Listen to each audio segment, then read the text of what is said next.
E pessoal, conforme prometido, estamos de volta aqui do Bar do Frango e recebendo a Márcia Barbieri, já anunciada no vídeo anterior pelo Marcelo.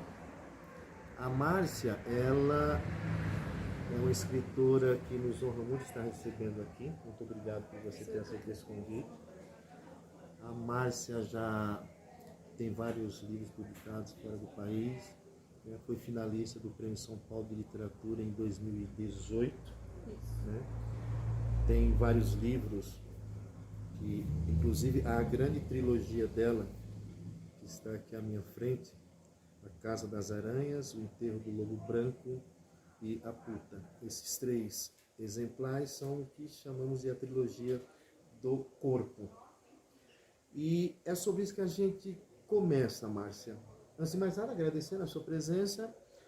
E por onde você quer começar? Vamos começar por ele, por onde você achar melhor. Então tá ótimo começar a trilogia do corpo. Como ele apresentou, sou Márcia Barbieri. A trilogia do corpo começa com um livro, com o romance A Puta. Este? Essa é a segunda edição, que foi pela editora Reformatório. Ele inicialmente foi pela editora Terracota, que fechou, e aí o livro estava esgotado. E aí eu pedi para o Marcelo, porque a gente tinha feito A Casa das Aranhas, aí eu pedi para ele fazer uma reedição, já que era uma trilogia. Muita gente, quando comprava A Casa das Aranhas, perguntava sobre A Puta, que era o primeiro da trilogia. Então, por isso que foi feita a reedição. E O Enterro do Lobo Branco é o terceiro? Esse é o segundo. É o segundo? Do Lobo Branco é o segundo, que também é a segunda edição, porque a primeira edição foi pela Patuá, e como eu estava com dois pela Reformatória, eu achei melhor deixar tudo numa editora só. Que eu acho tudo mais, com o Marcelo. Tá tudo com o Marcelo, porque eu achei mais prático. A editora Reformatória. Sim, porque as pessoas procuravam e perguntavam, ficava difícil de falar para achar que a Puta... A sequência, então, é, primeiro, A Puta, que foi em 2014, a primeira edição, né? Depois, O Enterro do Lobo, que foi a primeira edição em 2017. E A Casa das Aranhas em 2019. Isso aí. Fechando a trilogia. E o prêmio de literatura foi um desses três ou não? Então, o Enterro do Lobo Branco foi Foi finalista. ele que foi finalista. Do Prêmio São Paulo, e A Casa das Aranhas foi semifinalista do Oceanos em 2020 e finalista do Prêmio de Guarulhos de romance também em 2020. Também. E esse foi para fora e esse causou um sucesso enorme. Então, A Puta, ele foi escolhido pela PEN América, que fez uma seleção. Deixa eu começar como ele foi para fora, né? Eu acho que é mais fácil explicar. Essa é uma resenha da Casa das Aranhas no site A Nova Crítica, do Sérgio Tafares. Aí uma tradutora americana viu a resenha da Casa das Aranhas, e nessa resenha estava escrito que o primeiro livro da trilogia seria A Puta. Aí essa tradutora entrou em contato comigo e perguntou se ele já tinha sido lançado, se alguém já tinha os direitos autorais dele nos Estados Unidos. Sim. Aí eu falei que não. Aí ela pediu, eu falei, eu me interessei pela resenha e eu queria conhecer a sua obra, se você pudesse me enviar. Aí eu enviei, ela falou que gostou, e ela pediu para traduzir as primeiras páginas, que ela tentaria vender os direitos de tradução para alguma editora americana que ela tinha contato. Sim. Aí nesse meio tempo teve essa premiação da PEN América, que ele dá bolsas para países emergentes para tradução. Então eles escolhem alguns livros. E aí ela me perguntou, falou, eu traduzi as primeiras páginas, eu acho muito difícil o seu livro ser escolhido, por causa da temática, por causa das primeiras páginas. Ela leu o livro. Sim, ela traduziu, né, a primeira parte. Ela falou, mas não custa nada tentar. Aí ela mandou. E aí ele foi um dos selecionados, eram 320, acho que 324 obras do mundo inteiro. Aí eles escolheram 10 de países emergentes para dar essa bolsa de tradução. Aí, por ter ganhado essa bolsa de tradução, aí apareceu algumas editoras interessadas em publicar. Certo. E aí uma dessas editoras, que é uma editora pequena também, independente, a americana, aceitou, aí a gente fez o contrato e ele sai está previsto, né? Para sair em março de 2023. 23. A tradução, ela está finalizando, né? A tradução. Mas o outro já está na Alemanha, não é? Não é, é o Lobo sim. Branco? Não, o que está na Alemanha, na verdade, não é o Lobo Branco, é verdade. é o Mosaico. Mosaico, é isso mesmo. Esse também é que sempre acontece meio por acaso. O Mosaico de Rancores, na época que eu estava fazendo o Mosaico de Rancores, eu tinha um blog e aí um site, né? Eu colocava trechos do livro, capítulos. Sim, sim. Que foi mais ou menos 2018, eu comecei a colocar trechos, não lembro o ano exato, mas eu colocava trechos. E aí um editor, que aliás ele é brasileiro, só que ele está na Alemanha faz um tempo já, é casado com uma alemã, ele se interessou pelo texto e perguntou, você tem interesse de me vender os direitos autorais, porque eu estou abrindo uma editora para lançar livros de autores latino-americanos. Sim. E aí foi que ele traduziu, então ele tem uma edição bilíngue, que é em português e alemão. Mas também é uma editora grande, mas também foi meio... A internet, são encontros que a internet, na verdade, proporciona. Esse caso de edição do mercado, né, editorial, estava pensando com o Marcelo como surgiu a Reformatório, né? Você também fez parte, né? Foi um dos fundadores do coletivo também de escritores, né? Era o Púcaro. Isso. Quando foi isso que surgiu? Então, na verdade, a gente se reuniu, qual que era a ideia? Na verdade, esse coletivo Púcaro, ele aconteceu porque uma poeta, que é a Lisa Alves, ela tinha um livro para ser publicado. Ela foi a primeira, né? Isso. E no final foi a única que fez. Porque aí, o que aconteceu? Esse coletivo, qual que era a ideia? Era a gente se ajudar. Então, por exemplo, a Lisa, ela sabia um pouco de aclamação, por eu ter feito letras, eu fazia revisão. E a ideia era a gente se juntar e ajudar na propagação da ópera do outro. Sim. No caso dela, como ela não tinha livro publicado, e eu tinha contato... Você já tinha? Eu já tinha, e eu já tinha contato com gráfica. Aí ela quis fazer, ela falou, vamos fazer de forma independente, que era o que ela queria. Inclusive, depois ela acabou fazendo esse livro, reeditando pela Penalux.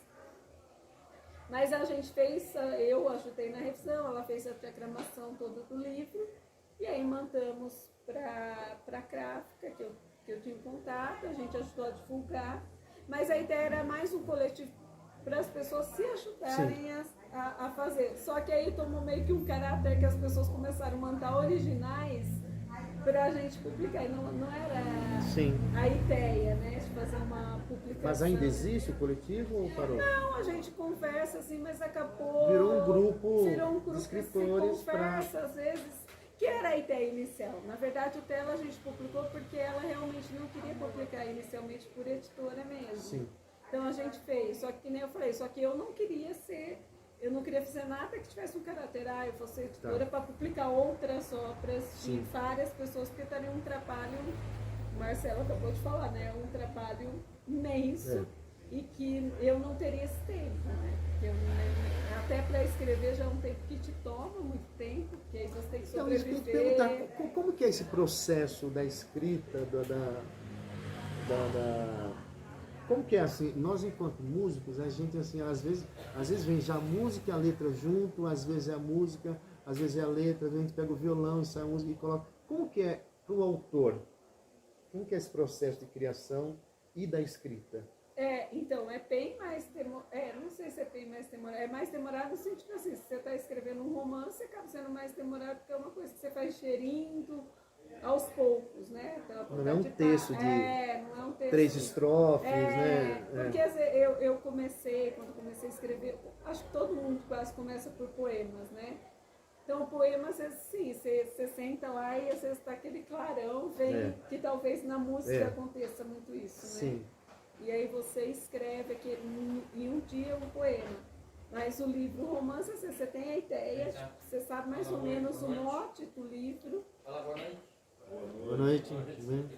Sim. E você sabe o mote do livro e você vai fazendo isso muito aos poucos, até porque eu acho que assim, claro que cada autor tem um processo diferente. Tem pessoas que escrevem muitas páginas por dia e tem outras que escrevem menos. Eu escrevo muito pouco por dia. Eu não sou uma pessoa que pega o arquivo e escrevo várias Sim, quando você fala assim, eu escrevo por dia, quando você tem uma obra em andamento, né? Ou você escreve mesmo não tendo obra nenhuma, você faz exercícios. Na verdade, eu acho que a própria obra é o exercício. Porque normalmente, que nem se você vê, eles foram bem próximos, né? A trilogia. O primeiro 2014, o segundo de uns 2 anos um para o outro, né? Isso. Então, normalmente, quando eu termino um livro, eu dou um espaço até para eu dar para eu me desapegar daquele ambiente, daquele livro. Eu dou um espaço em torno de 6 meses, às vezes nesses 6 meses escrevo um conto, outro, e aí começo um outro romance. Às vezes quando eu estou terminando eu já tenho ideia para um outro romance, mas eu gosto de dar esse espaço para não ficar a obra muito próxima.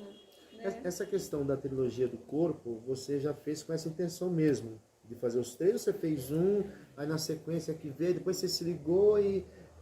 Como que foi? Então, a trilogia, na realidade, ela aconteceu depois que eu terminei... Os 3? Não, que eu terminei a puta. Primeiro eu fiz a puta. E aí eu falei, não, queria continuar falando sobre essa temática. Porque, na verdade, o que liga os 3 é mais a temática do corpo. Não é tanto... Tá para ler de forma independente, alguns... O segundo e o terceiro, às vezes aparece um personagem que já estava no primeiro. Mas, por exemplo, se a pessoa lê o terceiro, lê a Casa das Aranhas, e não tiver lido os outros 2, ela vai entender. Não tem problema nenhum. Vai ter uma sequência ali que ela abre e fecha naquele mesmo livro. É mais a temática que continua, né? Mas ele foi pensado depois, não foi assim, eu não escrevi pensando numa trilogia. Foi quando eu estava terminando que eu pensei, não, acho que ficaria legal fazer uma trilogia. Entendi. E ficou alguma coisa faltando para falar sobre o corpo? Eu não sei, parece que sempre tem coisa para falar. Às vezes eu tenho a impressão que a gente acha, eu não lembro se foi o Truman. O corpo ainda não foi descoberto totalmente, né? Ainda não foi. Eu não sei se foi o Truman que falou que a gente acaba escrevendo sempre o mesmo livro, e às vezes eu tenho essa impressão para você estar sempre nas... Que eu acho que autor tem muito isso, eu acho que cantor também tem muito isso. É do autor. Compositor que quer escrever sempre os mesmos temas, talvez sejam as mesmas neuroses. Às vezes as mesmas palavras. Coisas que perturbam a gente, às vezes perturba de forma diferente, é escrito de uma forma diferente, mas eu acho que, por exemplo, a pessoa que pega um livro meu, talvez ela saiba que seja meu se ela lê, porque tem ali Eu acho que, mas isso é normal, né? Sim. Eu acho que isso é até bom, né? Cada um tem uma linha e tal. E sobre a mulher, a representatividade da mulher no mundo masculino, como que você vê? Como está? Nós melhoramos, pioramos? Nossa. Eu não sei, será que eu respondo? Eu não sei, porque você não acha que essa trilogia não mexeu em nada com com as pessoas sobre essa temática? Ah, então, nesse sentido, eu acho que mexeu bastante, porque normalmente mulheres, quando leem, às vezes me mandam mensagens e falam, nossa, como você teve coragem, acho muito legal você ter coragem de falar de forma tão crua do sexo, do corpo. E homens, às vezes, ficam bem, dizem que se sentem bem incomodados, que se sentem... Eles falam isso pra você? Sim, no sentido de sentir que está muito exposto ali o que é o homem, mesmo falando às vezes da mulher, mas que se identifica. E às vezes, nossa, eu não tinha parado para pensar, a gente faz isso mesmo. Então tem muitos homens que se identificam, não de uma forma, sim, acaba sendo positiva, porque fala que tem um pensamento sobre ele mesmo que ele não tinha antes da leitura. Fez pensar, é importante. É nesse sentido, de ter feito. Nossa, o ilustrador falou muito isso quando ele leu, ele criou várias partes, ele falou, nossa, mas eu leio, eu acho que é cada porrada que você tá no homem, assim. E claro que não é, às vezes nem é proposital, que às vezes você tá ali na emoção do momento. O texto perde. Às vezes você perde não que perca o domínio, mas ele tem vida própria às vezes, sim, né? Sim, que isso é o legal da escrita, a gente só tem que ter cuidado, né, não perder as rédeas. Mas ele, por vezes, ele avança por si, né? Sim. Então, e sobre isso daí, a gente também estava pensando assim, como que fica a mulher atualmente, né? Na nossa sociedade, agora com... Você acha que melhorou para a mulher? Porque às vezes dá a impressão que sim, às vezes dá a impressão que a gente é tão retrógrado, né? Que a gente fala assim, a gente não cresceu nada, não evoluiu nada, né? E você, enquanto mulher, enquanto autora, enquanto pessoa que fala sobre a liberdade, sobre o corpo, né?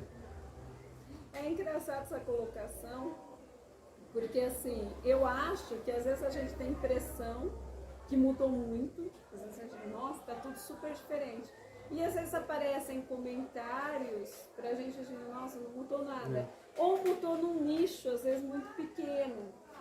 Então, às vezes e ainda assim é bem aspas, porque às vezes a pessoa ela é intelectualmente, está muito acima intelectualmente, mas naquela coisa do patriarcado, às vezes ela não mudou. Às vezes no discurso dela, fora é muito e na prática, bonito, sim. Mas na prática ela tem aquela coisa que não muda nada. Eu lembrei isso até hoje, porque eu dou aula, né, para adolescentes, aí uma menina da escola comentando sobre os meninos, há 14 anos, ela fala, eu não me conformo como os meninos são imaturos com 14 anos. Ela comentando isso como mulher, e falando assim, a gente ela tem quantos anos? 14 anos. E ela falando, a gente como mulher é sempre muito mais madura que os homens. A gente faz 3 anos que eu sou muito mais madura que eles. Eu tenho raiva dos homens, que eles não crescem, né? E aí eu achei engraçado assim, esse discurso, porque ela consegue ver, assim, uma pessoa que está numa geração totalmente diferente e está conseguindo enxergar isso. E o menino lá atrás fala, não, eu tenho muita maturidade. Aí ela, tá vendo, professora? Olha como eles são. Aí eu achei muito engraçado. Realmente tem que é a afirmação fálica, né? Isso exato. Você vê que não muda, né? Tipo, são várias gerações. É um menino que supostamente está numa outra geração, que tem 14 anos, é muito novo, né? Mas esse negócio de se impor através do fala, isso não, parece que não mudou tanto, né? Não muda. E fala de você é de onde? Você é da capital, do interior, é paulista? Eu sou do interior de São Paulo, de Indaiatuba, nasci em Indaiatuba. E acabei, fiz faculdade, né, Unesp em Assis Letras, que eu já fiz, porque eu já gostava também de escrever, por isso que eu optei pelo curso de letras. Já foi meio que pensado, porque eu pensei, vou fazer letras, porque eu tenho meio de sobrevivência, ser professora. Mas quando você entrou, já foi com essa ideia de dar aula para sobreviver? Já foi com essa ideia, já foi, até às vezes a gente... Isso ainda no interior ou já era aqui? Na verdade, só tinha Indaiatuba, na minha cidade na época nem tinha, né, faculdade. Eu ganhei uma bolsa de inscrição para a Unesp E aí eu prestei, eu nem sabia onde ficava Assis, na verdade, Sim. e aí eu passei e fui. Aí nesse tempo, quando eu estava na faculdade, eu comecei... Até se formar. A minha intenção era me formar, eu ia continuar lá e depois, no fim, eu acabei começando a namorar, casei com uma pessoa que eu encontrei, que também escrevia, que eu encontrei na Unesp. Sim. E a pessoa morava em São Paulo, então eu acabei vindo para São Paulo. Né? Depois que eu me formei, eu casei, e aí eu fiquei, aí eu separei e continuei aqui. Mas ficou em São Paulo? Eu continuei, porque até a literatura, eu também sou concursada, né, na prefeitura de São Paulo, eu acabei ficando, nunca mais também pensei em sair. Tá. Porque literariamente também é bem mais fácil aqui, Sim. né? Você tem bastante contato com muita gente. Sim. Márcia, nós estamos com 20 minutos, ainda nós temos mais 10 minutos, né, para falar sobre o que você quiser, o que nós não falamos e você acha que a gente deveria falar. Nossa, eu não sei. Eu acho que a gente fez um resumo, né? Mais nada? Acho que tá bom. Não. Não sei se tem alguma coisa que eu não falei, acho que... Não, veja, como eu falei para você, a gente faz um bate-papo onde por vezes a gente vira uma entrevista e vira um bate-papo, né? De tudo que nós falamos aqui, sobre a sua história enquanto autora, falamos o quê? Das suas obras, as obras que foram para fora do país, os prêmios que você ganhou, o orgulho que você dá pra gente, né? De uma autora brasileira aqui da Zona Leste. É muito legal ver você representando a gente lá fora. É sempre bom, né? A gente fica muito orgulhoso de você. A gente quer dar teus parabéns para você. Agradecer você ter sido gentil ao aceitar o nosso convite e ter vindo aqui. E a gente, quando é músico, a gente termina cantando uma música, né? Como você gosta de ler algum poema, recitar alguma coisa, ou falar o que você quiser para finalizar. Eu só queria falar que eu estou escrevendo e em breve vou lançar. O tempo de que eu já estou fazendo marketing antes Sim. de lançar. E é isso. Eu gostei, muito obrigada pelo convite, eu adorei. Falar foi bem descontraído mesmo, porque eu até comecei falando que eu tenho dificuldade em falar. Você acha que você tem? Eu acho que eu tenho Você dificuldade acha? em falar. As mulheres acham sempre isso, sempre ficam à vontade, né? Mas eu acho que fluiu bem. Então tá bom. Então vamos finalizar então com um brinde à arte, à literatura e até o nosso próximo encontro. Mais uma vez, muito obrigado, Márcia. E eu que agradeço.